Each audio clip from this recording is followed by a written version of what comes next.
Danielle and I had fallen into the kind of routine marriage that felt, at its best, predictable. She was always rushing between meetings and deadlines, her phone constantly buzzing with emails, while I worked a quieter job as a graphic designer from home. Our evenings had a rhythm: dinner, TV, a bit of idle chat before she disappeared into her home office to wrap up loose ends. Tuesday evening was no different. I was sprawled out on the couch, half watching a rerun of our favorite crime drama while scrolling aimlessly through my phone. Danielle was on her laptop at the dining table, typing furiously, the glow of the screen reflecting in her glasses.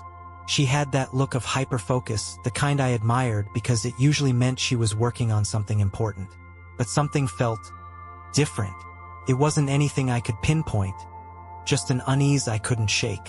Her phone buzzed on the coffee table, the soft vibration cutting through the silence. I glanced over, expecting to see a notification from her boss or a message from a group chat. Instead, a name I didn't recognize lit up the screen: Mark W. The preview of the message read, "Counting the days until Friday. Dinner's on me, winky face." I stared at the phone for a long moment, my mind racing through a dozen explanations. Before I could process what to do, Danielle reached out and grabbed it with a quickness that startled me. She smiled, a practiced, calm expression that didn't quite meet her eyes. "Just work," she said with a shrug, tucking the phone into her lap. "Mark's one of the new clients I told you about. He's funny, always joking around." I nodded, trying to play it cool, though my chest felt tight. "What's Friday?" I asked. "Oh, just a working dinner," she said casually, already turning her attention back to her laptop. "You know how these things go." Except I didn't. Danielle rarely went out for work dinners, let alone on a Friday night. She was more of a come home, pour a glass of wine, and crash on the couch type. It wasn't like her to dress up or go the extra mile for clients. She always said her time was better spent working smarter, not harder. The unease settled deeper in my stomach, but I said nothing. Danielle wasn't the type to cheat, I told myself. She was loyal, fiercely independent, and didn't play games. If anything, I was probably being ridiculous for reading too much into a simple text. But over the next few days, that unease grew.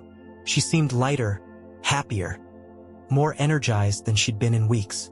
She started humming as she cooked breakfast, something she hadn't done in years.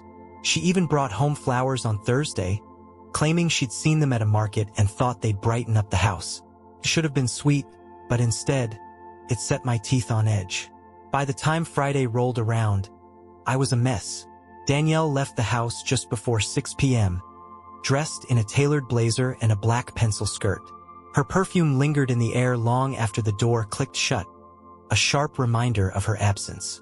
She told me she had a meeting with Mark and his team at a restaurant downtown and wouldn't be back until late. "Don't wait up," she'd said with a kiss on my cheek. Her smile was radiant, but it only made the knot in my chest tighten. I tried to distract myself with work, but it was no use.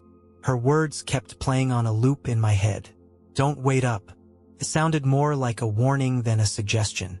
Eventually, I gave in to my curiosity. Her laptop was still on the dining table, open but locked. I hesitated for a long moment, staring at the screen, guilt gnawing at the edges of my resolve. I'd never gone through her things before, and the idea of snooping felt wrong. But then I remembered the text from Mark. The way she'd smiled when she grabbed her phone. The way she'd brushed off my questions. I sat down and typed in her password, our wedding date. The lock screen disappeared, and her desktop came into view, cluttered with folders labeled projects, budgets, and Q4 strategy. It all looked mundane at first glance, nothing out of the ordinary. But then I noticed her email was open in the background. A draft message caught my eye, sitting unsent in her inbox. The subject line read, "Friday dinner confirmation." My heart pounded as I clicked on it.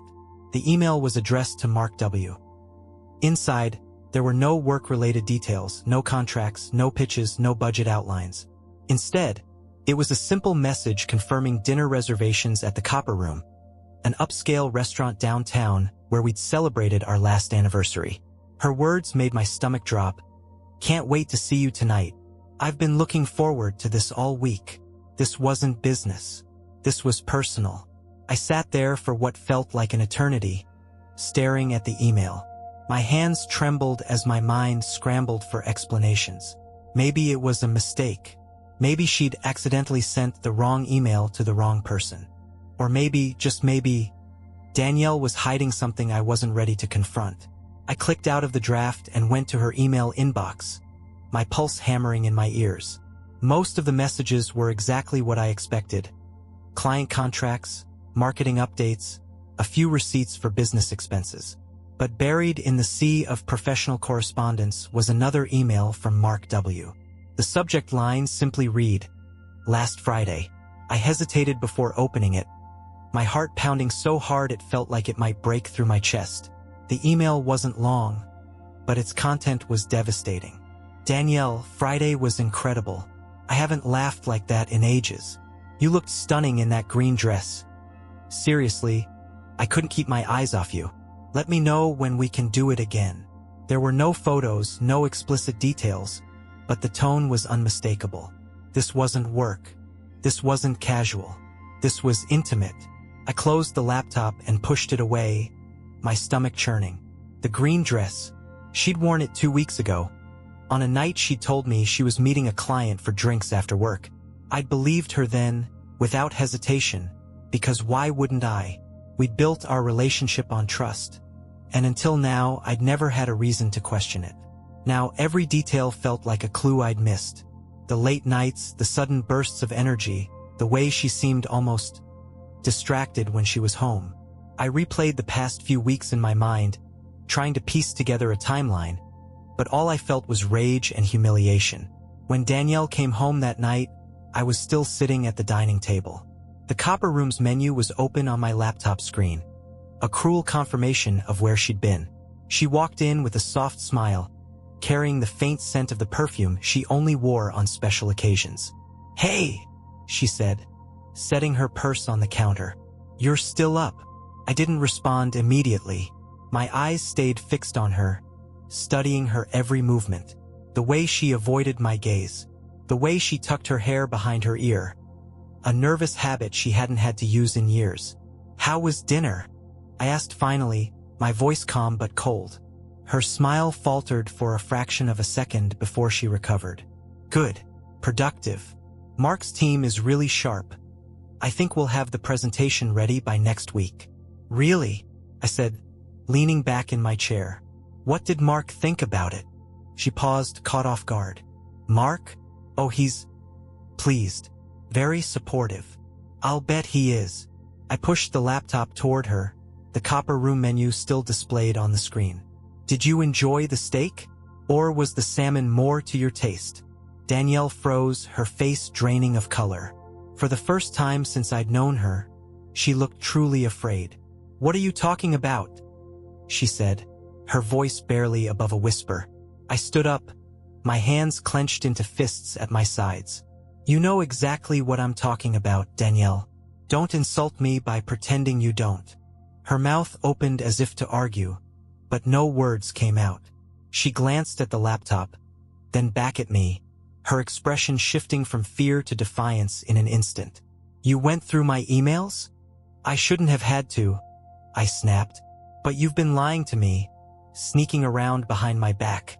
So don't you dare try to make me the bad guy here." Danielle crossed her arms, her jaw tightening. "This is ridiculous.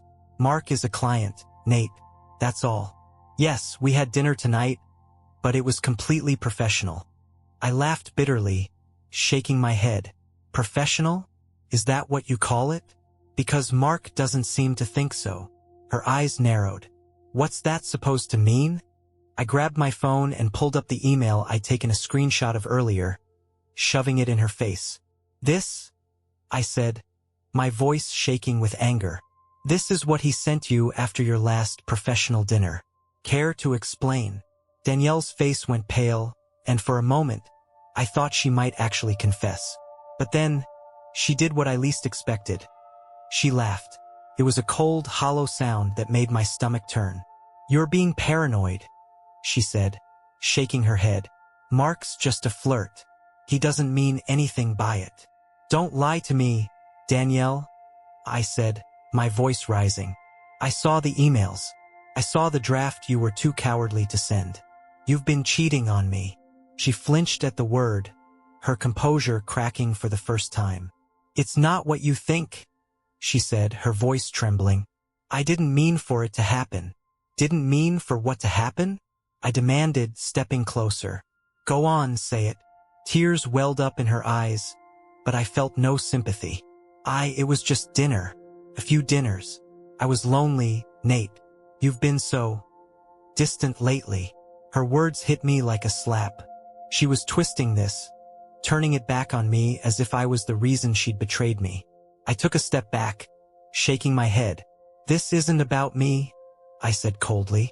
This is about you, and the lies you've been telling. So don't you dare try to make me responsible for your mistakes. Danielle stood there, silent for a moment, as if weighing her options. Her face was a storm of conflicting emotions. Fear, guilt, defiance. Then she took a deep breath, her shoulders straightening. Fine, she said, her voice suddenly steady. Yes, I've been meeting Mark, but it wasn't what you think, Nate. It wasn't about that. He listens to me, okay? He makes me feel heard. The words hit me harder than I expected, like a fist to the gut. Heard, I repeated, my voice trembling with rage. You're telling me you needed someone else to make you feel heard? What the hell have I been doing for the last 9 years? Danielle flinched but didn't back down. It's not just about listening, Nate, she said, her voice rising. It's about connection, about feeling alive. I love you, but lately, it's like we're just existing in the same space. You're always so wrapped up in your work or your routine.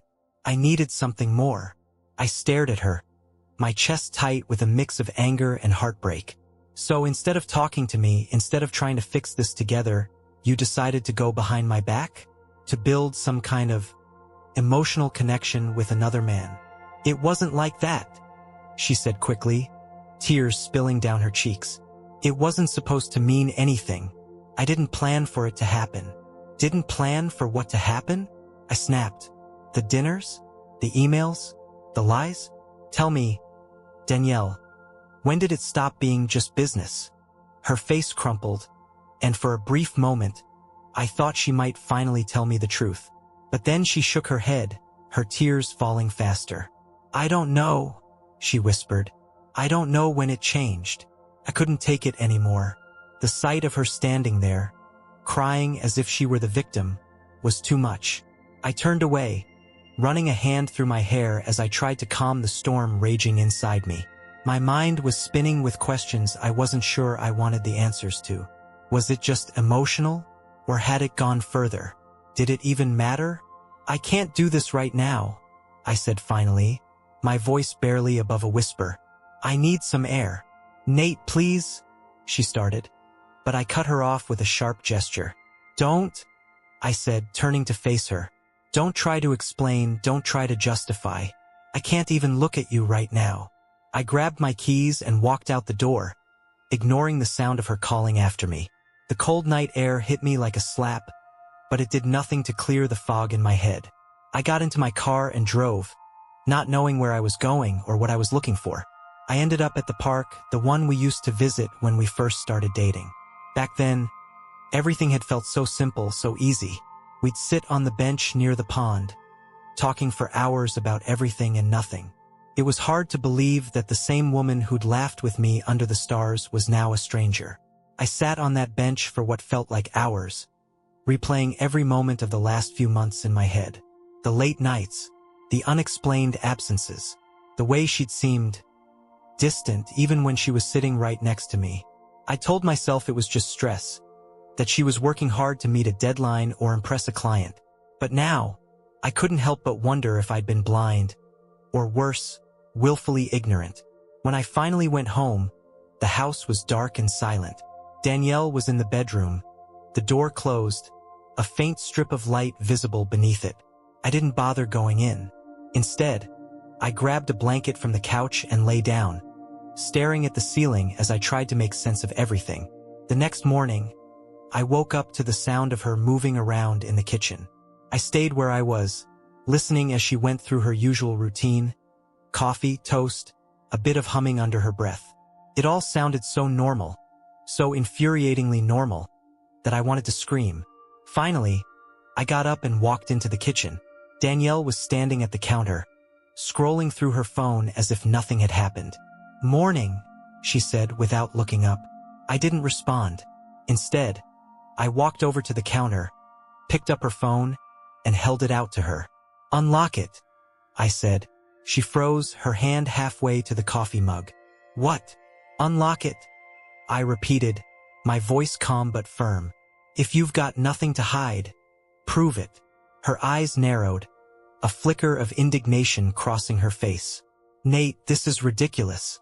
You can't just unlock it," I said again, cutting her off. "Or I'll assume the worst." For a moment, she looked like she might argue.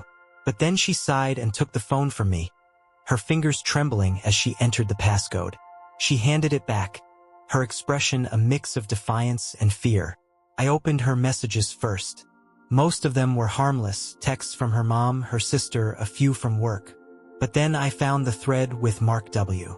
My stomach turned as I scrolled through the messages, each one worse than the last. "Can't wait to see you again.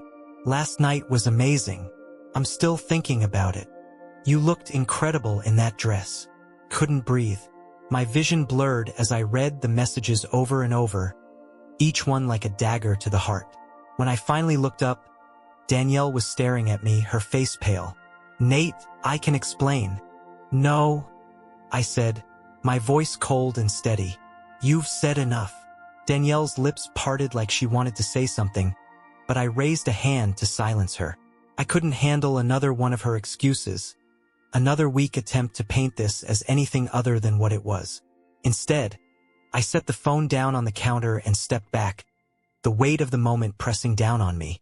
"How long has this been going on?" I asked, my voice low and sharp. Her eyes darted away, fixating on the floor. "It's not what you think," she said softly. "Stop saying that." I snapped, my composure cracking. "You don't get to decide what I think. You don't get to twist this into some misunderstanding. Just tell me the truth. How long?" She hesitated, wringing her hands like a guilty child. "A few months," she admitted finally. "It started innocently, I swear. We were just talking at first, but what, Danielle?" I demanded. "It just magically turned into romantic dinners and secret messages? Do you even hear yourself?" Tears welled up in her eyes, but I didn't care. I wasn't interested in her tears or her regret. Not now, not after everything I just read. I stepped closer, forcing her to meet my gaze. "Did you sleep with him?" I asked bluntly, the words bitter in my mouth. Her silence was answer enough. A sick, hollow laugh escaped me as I backed away, running a hand through my hair. "Of course you did," I muttered. "Why wouldn't you? It's not like I mattered. It's not like this marriage meant anything to you. It's not like that," she said quickly, her voice breaking. "It wasn't about you, Nate. It was, I don't even know how to explain it. I felt disconnected, like I was losing myself." "Losing yourself?" I repeated, incredulous. "So your solution was to throw away everything we built together? To betray me?" "I didn't mean for it to happen," she said desperately, stepping toward me. "I didn't plan this, Nate. I felt alone.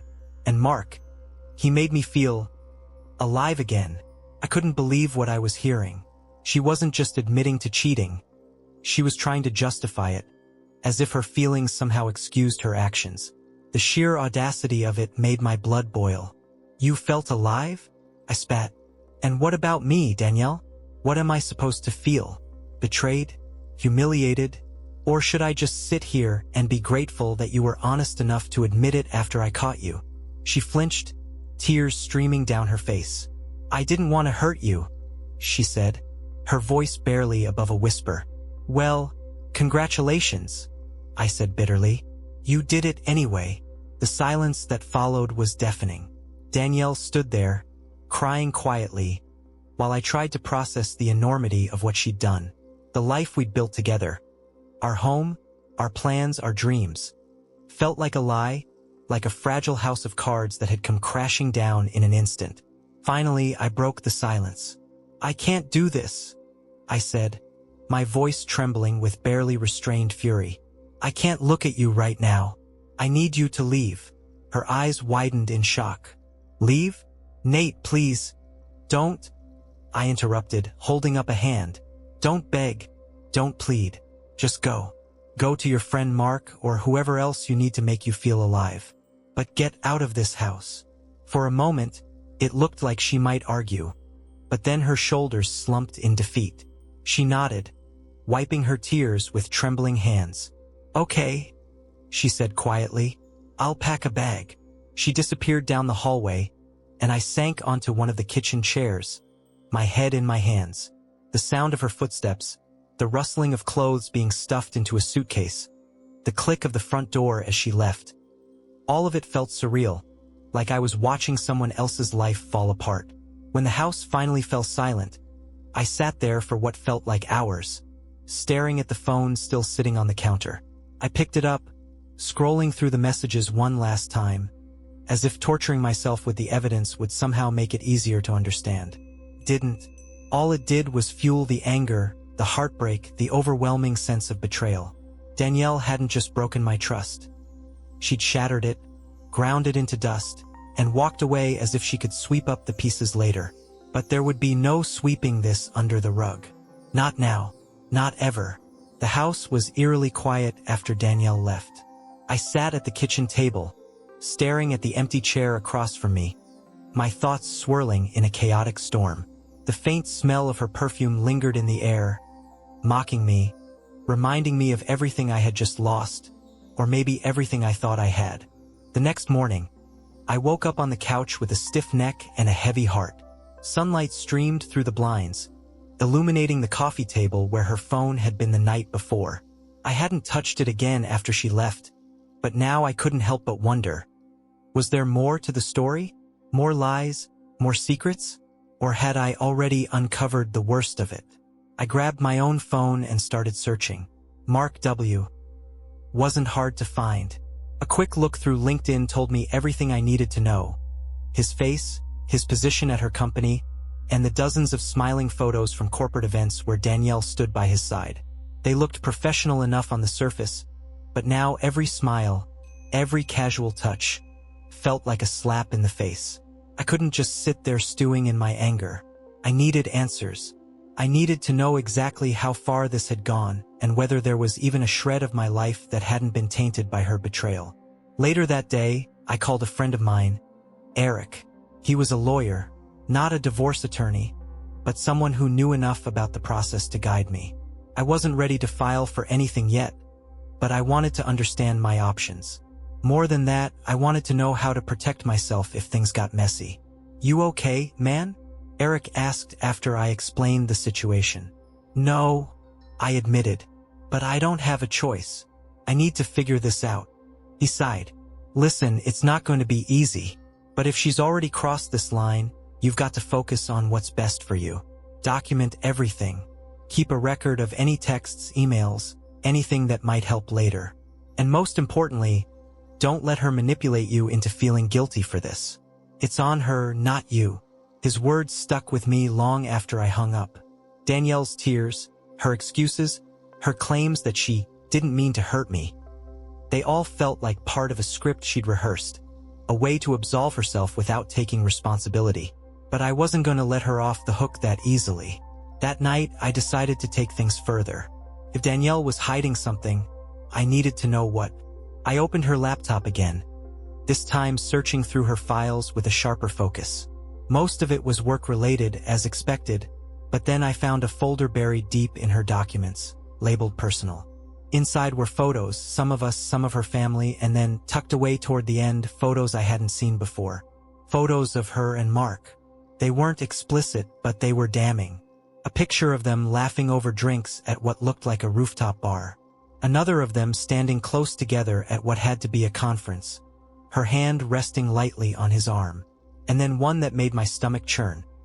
The two of them sitting on a couch, her head resting on his shoulder, both of them smiling like they didn't have a care in the world. I slammed the laptop shut, my chest heaving. This wasn't just a fling. This was a relationship, one she'd built while I was sitting at home, blissfully unaware. She'd stolen moments that should have been ours and given them to someone else. Couldn't let this go. Not without confronting her. Not without making her face the reality of what she'd done. I picked up my phone and called her. She answered on the third ring, her voice cautious. "Nate, I need to see you," I said, my tone flat. There was a pause. "Okay, when?" "Now," I said firmly. "Come back to the house. We need to talk." She hesitated. "Nate, I don't think that's a good idea right now. Maybe we should." "Danielle," I interrupted, my voice cold. "I'm not asking. I'm telling you. Get here. Now." An hour later, she walked through the door, looking like she hadn't slept. Her hair was unkempt, and she was dressed in sweats instead of her usual polished attire. She glanced around the room as if bracing herself for a fight. "What is it?" she asked, her voice soft. I didn't waste time. I opened the laptop, pulled up the photos and turned it toward her. "Explain this." Her face drained of color as her eyes flicked over the screen. "Nate, don't," I snapped, cutting her off. "Don't lie to me. Don't insult me with another half-baked excuse. Just tell me the truth for once in your life." She sank into a chair, her hands trembling. "I never meant for you to find those," she said quietly. "Not the point," I said, my voice rising. "You didn't mean for me to find them, but you meant for them to happen. Didn't you?"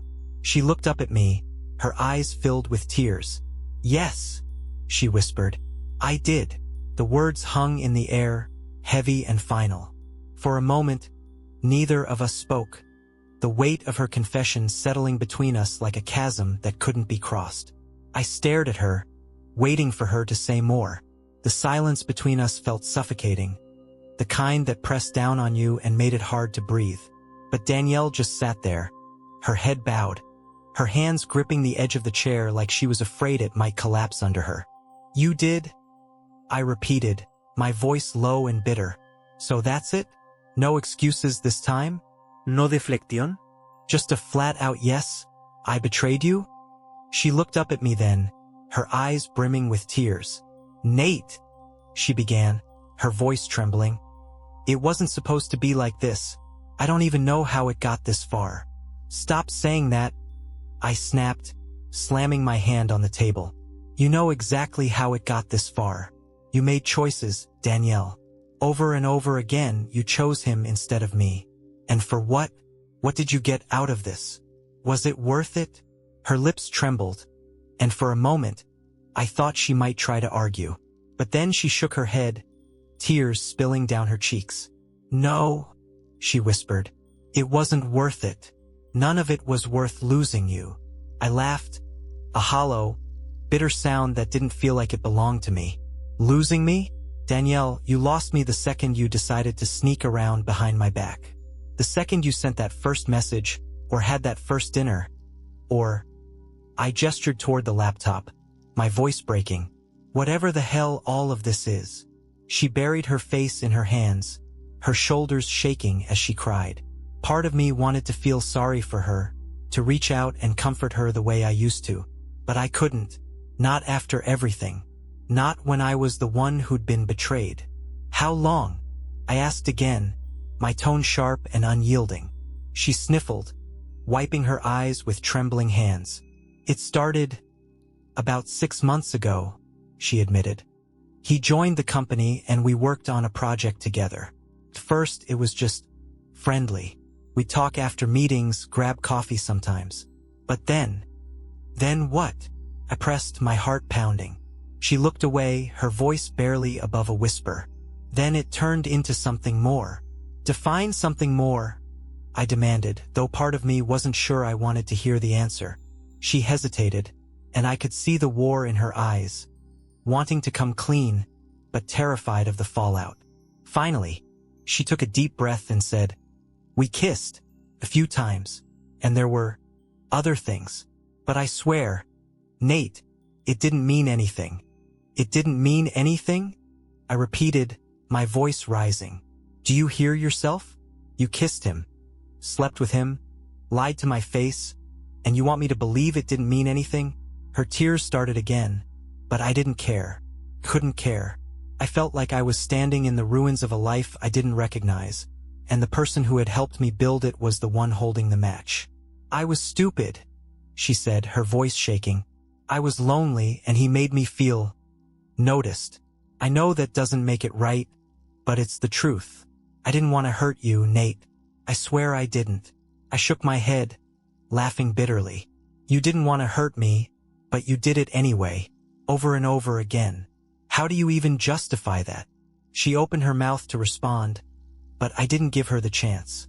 I couldn't bear to hear another excuse, another pitiful attempt to explain away her betrayal. I pushed the laptop aside and stood up, pacing the room as my thoughts raced. I can't do this anymore, I said finally, my voice hollow. I can't sit here and listen to you try to spin this into something it's not. You didn't just betray me, Danielle. You betrayed us. Everything we built, everything we dreamed of, it's gone. You destroyed it. She stood up too, reaching out to me with trembling hands.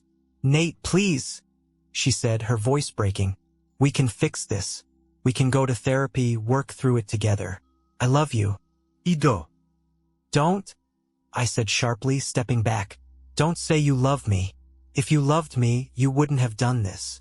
Her face crumpled, but I didn't care. I was done. I couldn't keep pretending there was a way to salvage what she'd broken. I want you to leave, I said, my voice firm. For good this time. Pack your things and go. Her eyes widened in shock. Nate, no. Go, I shouted, the dam of my emotions finally breaking. I can't look at you anymore. Just go. For a moment, she didn't move, her eyes searching mine for some sign of forgiveness. But when she found none, she nodded, tears streaming down her face. She turned and walked out of the room, her footsteps heavy and slow. I waited until I heard the door close behind her before I collapsed into a chair, my head in my hands. The silence was deafening, but at least it was honest. For the first time in months, I felt like I could breathe. The hours after Danielle left felt both endless and fleeting. I sat in the same chair at the kitchen table, staring at the empty spaces she used to occupy. The quiet of the house felt unnatural, like the silence after a storm, when the world hasn't yet decided how to move forward.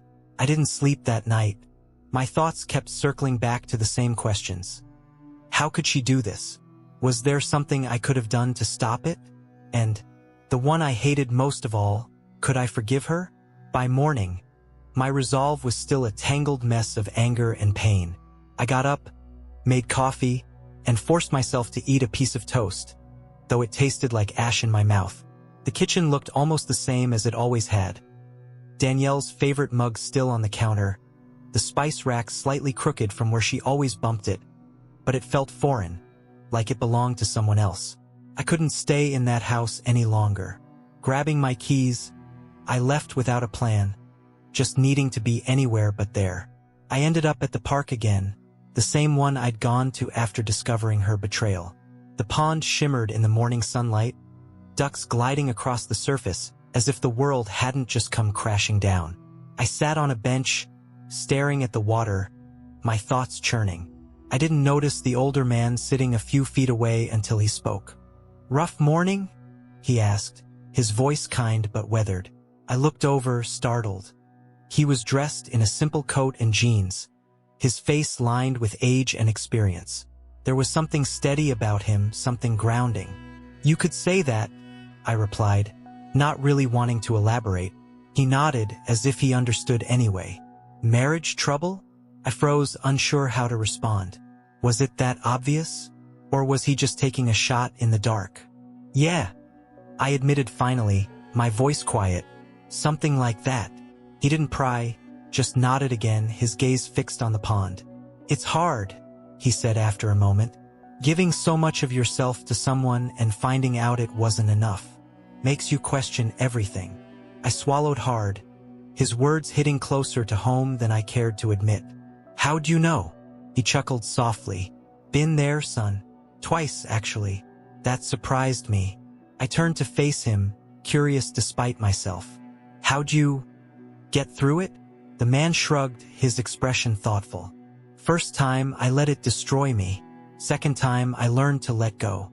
Took me a while to figure out that her actions weren't a reflection of me. They were her choices, her mistakes. I couldn't carry the blame for what she decided to do. His words settled over me like a balm on a wound. For the first time since Danielle's betrayal, I felt a flicker of clarity, a reminder that I didn't have to shoulder all the weight of what had happened. Thanks, I said quietly. I think I needed to hear that. He smiled, a sad but knowing look in his eyes. We all need to hear it sometimes. Good luck, son. Whatever you decide. With that, he stood and walked away, leaving me alone with my thoughts.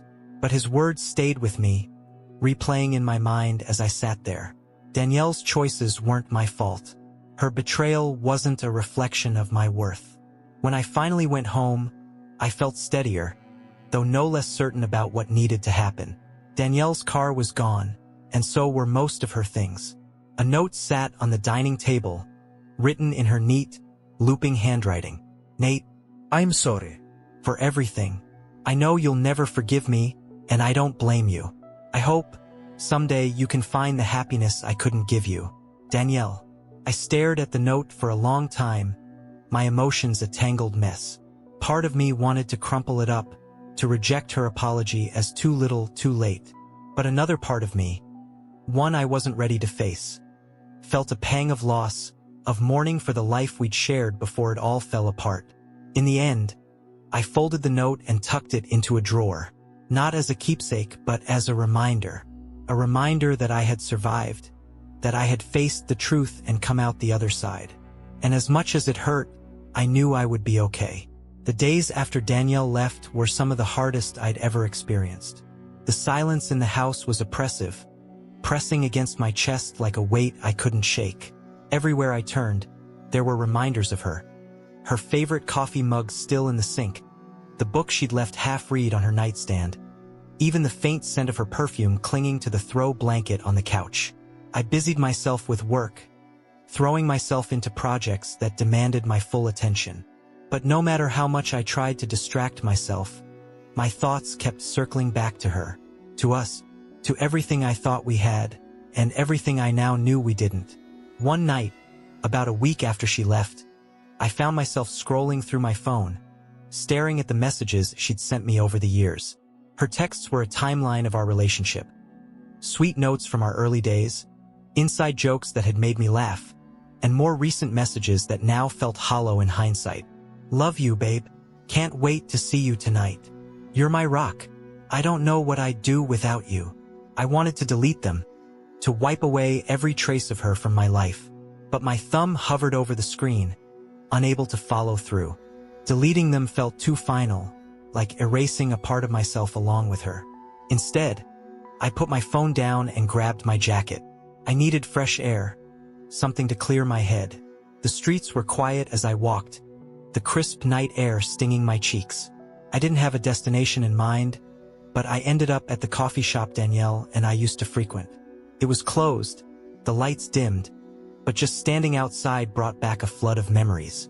I could almost hear her laugh, see her sitting at our usual table, her hands wrapped around a steaming cup of tea. We'd spent hours there, talking about everything and nothing. Those moments had felt so real, so solid. And now they felt like they belonged to someone else entirely. The pain was sharp, but it was also a turning point. Standing there, I realized that I couldn't keep living in the past. Danielle had made her choices, and now I had to make mine. If I kept holding on to the hurt, the betrayal, it would consume me. And I refused to let that happen. The next morning, I made a decision. I gathered up the things she'd left behind, the mug, the book, even the throw blanket, and packed them into a box. I taped it shut, scribbled her name on the side, and set it by the door. It wasn't about erasing her. It was about creating space for myself, for my own healing. Later that day, I called Eric again. This time, I wasn't just asking for advice. I was taking action. I need to start the process. I told him. My voice was steady, though my hands trembled slightly as I gripped the phone. I want a divorce. Eric was quiet for a moment before he said, "Are you sure?"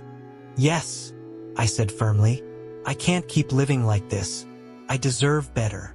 The words felt powerful, like a weight lifting off my shoulders. For the first time in weeks, I felt like I was taking control of my life again. Danielle's choices didn't define me. Her betrayal didn't have to be the end of my story. It could be the beginning of something new. Over the next few weeks, I focused on rebuilding. I reconnected with friends I hadn't seen in months, spent time with my family, and even picked up a new hobby, woodworking, something I'd always wanted to try but never made time for. It wasn't easy, and there were still moments when the grief hit me like a tidal wave. But slowly, I started to feel like myself again. One afternoon, I got a text from an unknown number. It was Danielle. "Nate, I heard from Eric that you filed the papers. I just wanted to say, I'm sorry. for everything. I know I don't deserve your forgiveness, but I hope, someday, you'll find peace." I stared at the message for a long time before typing a reply. It was short, but it was honest. "I hope you find peace too, Danielle. Goodbye." Hitting send felt like closing a chapter. A painful, messy chapter, but one that had taught me more about myself than I ever thought possible. I wasn't the same person I was when this started. I was stronger, wiser, and ready to move forward.